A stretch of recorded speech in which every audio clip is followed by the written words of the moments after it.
pag gantong ulam yung dadatnan mo sa bahay, sigurado magmamadali kang umuwi. Lalo na pag pagod ka. Kasi isang higop mo pa lang tanggal na yung pagod mo. Ito another version ng miswang bola-bola recipe. Let's begin. 1 kilo ng pork giniling ilagay sa food processor. Then add your onion, carrots, leeks, garlic, and spring onion. Salang sa food processor until madurog yung gulay na nilagay mo. Then add 1 egg, 1 tablespoon all-purpose flour, salt and pepper to taste. Haluin hanggang maging texture niya parang paste. Kasi isa yan sa key para maganda yung texture ng bola-bola. Mix well and set aside. Let's do the veggies. We will need 6 to 8 pieces bawang, slice into mince.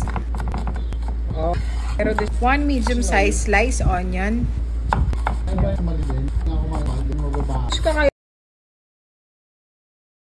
Then 1 medium size of ginger. Hiwain nyo ng maliliit para humalo sa sabaw at hindi nila pipilian yan. On a medium heat pan, unahin natin yung ginger. Pag nag-brown na siya, you may add your garlic and onions. Tapos lagyan nyo agad ng pampalasa.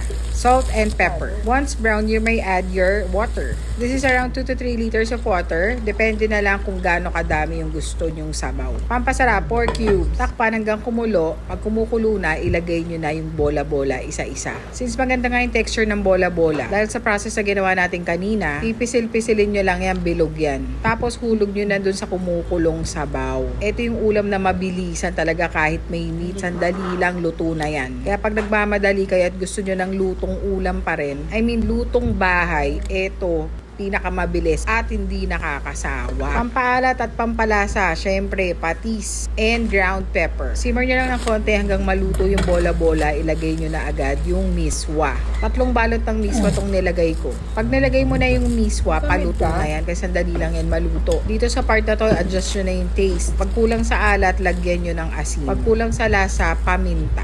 Haluin lang and let it simmer. Konting-konti na lang, luto na yan. Kung meron kayong patola or upod, this is the time na pwede mong i-add yan. Pwede mo ring lagyan ng eggs. Pakuluin lang and serve mo na. Top with leeks and fried garlic. Pwede mo nang i-serve yan. Isa pang option na pang pasarap, lagyan mo ng sesame oil after mong lutuin. That's optional kasi hindi naman laging meron nun. Pero iba yung dating may sesame oil. Ang sarap. Serve with rice or without it, ang sarap. Mag-e-enjoy lahat. Bata, matanda, masasarapan. Follow me for more. See you!